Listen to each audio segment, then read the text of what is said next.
नमस्कार, खबर समय जगत में आपका स्वागत है। मैं हूं आपके साथ अंकिता और आइए अब खबरें देखते हैं विस्तार से।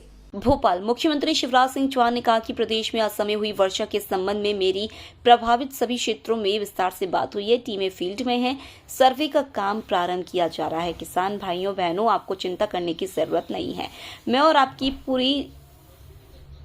मैं और मेरी पूरी सरकार आपके साथ खड़ी है। सीएम ने कहा कि बहनों की योग्यता पर हमें पूरा विश्वास है। वह सुरक्षा जैसे काम भी पूरी जिम्मेदारी एवं साहस के साथ कर सकती है। इसलिए आज निजी स्टाफ, वाहन चालक, सुरक्षा, फोटोग्राफर के रूप में आज मेरे साथ केवल बहनें दिन भर साथ रहेंगी। यह अपने आप में महिला सशक्तिकरण की दिशा में बड़ा कदम है।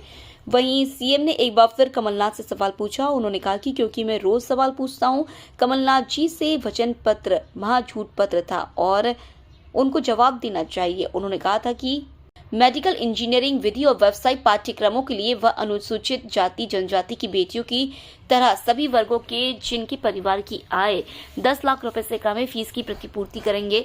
ऐसा कहकर फीस क्यों नहीं भरी? कमलनाथ जी जवाब दो, आपको देना चाहिए। सीएम ने वरिष्ठ पत्रकार पुष्पेंद्र पाल सिंह के निधन पर दुख जताते हुए कहा कि वह मेरे लिए एक मित्र और परिवार की तरह थे। उनका असमय जाना मेरी व्यक्तिगत क्षति है। एक योग्य, सरल और कर्मठ व्यक्तित्व, जिन्हें जो भी जिम्मेदारी दी गई उसे उत्कृष्टता के साथ उन्होंने पूरा किया। मित्रों, आज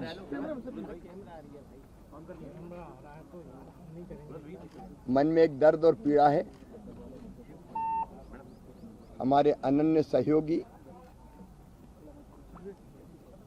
जो मेरे साथ भी माध्यम में काम करते थे, श्री पुष्पेंद्र पाल सिंह,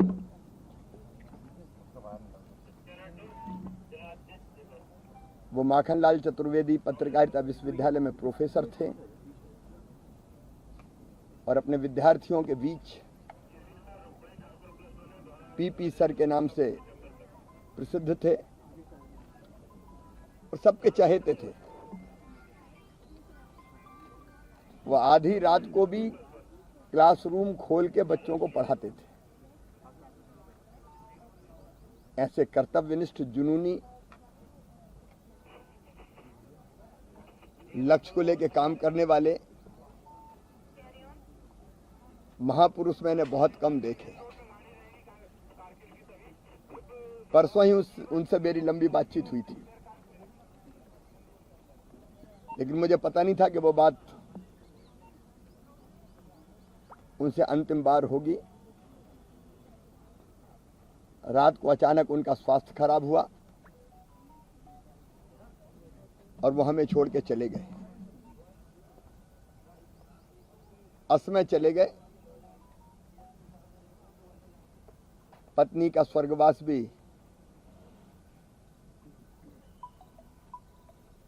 जब हुआ था तब उनके घर बैठने गया था।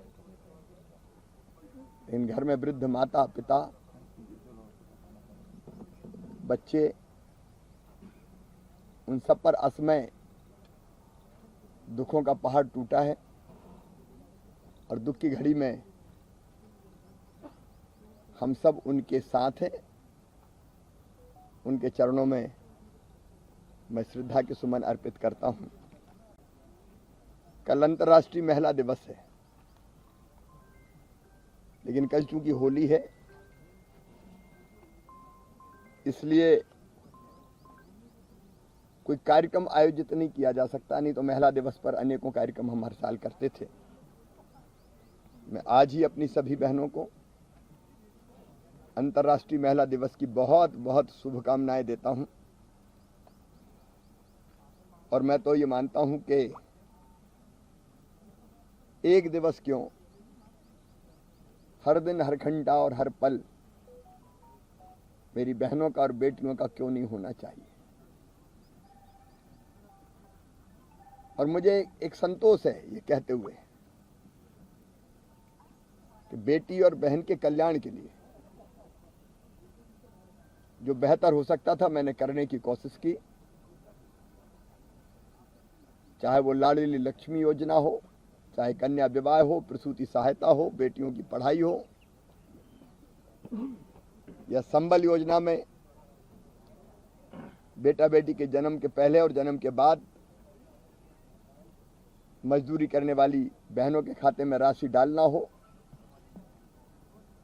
महिलाओं के लिए अलग इंडस्ट्रियल पार्क बनाने का मामला हो, या महिलाओं के नाम पर भी संपत्ति हो जाए इसलिए स्टाम्प शुल्क में कमी करने का मामला हो, एक नहीं अनेकों कदम सदैव।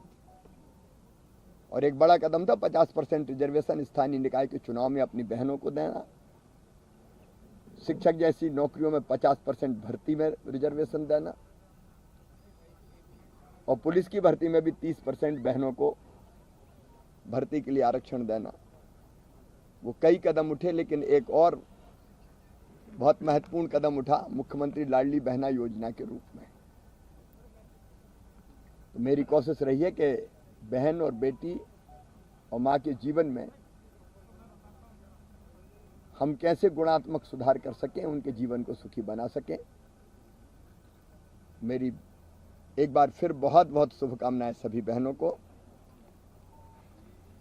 कल होली के कारण आज ही हमने तय किया कि बहनों की योग्यता पर हमको पूरा विश्वास है, और वो सुरक्षा जैसे काम भी पूरी जिम्मेदारी और साहस के साथ कर सकती है। और इसलिए आज चाहे निजी स्टाफ हो, वाहन चालक हो, सुरक्षा और प्रशासन का काम हो, या फोटोग्राफी कार्यक्रम की करना हो, आज मेरे साथ केवल बहनें रहेंगी। ये अपने आप में महिला सशक्तिकरण की दिशा में बड़ा कदम है। आज मैं एक बार फिर अपनी बहनों को शुभकामनाएं देता हूं। खबर समय जगत के लिए संवाददाता आदित्य सराठे की report. For latest news, subscribe to our channel and press the bell icon.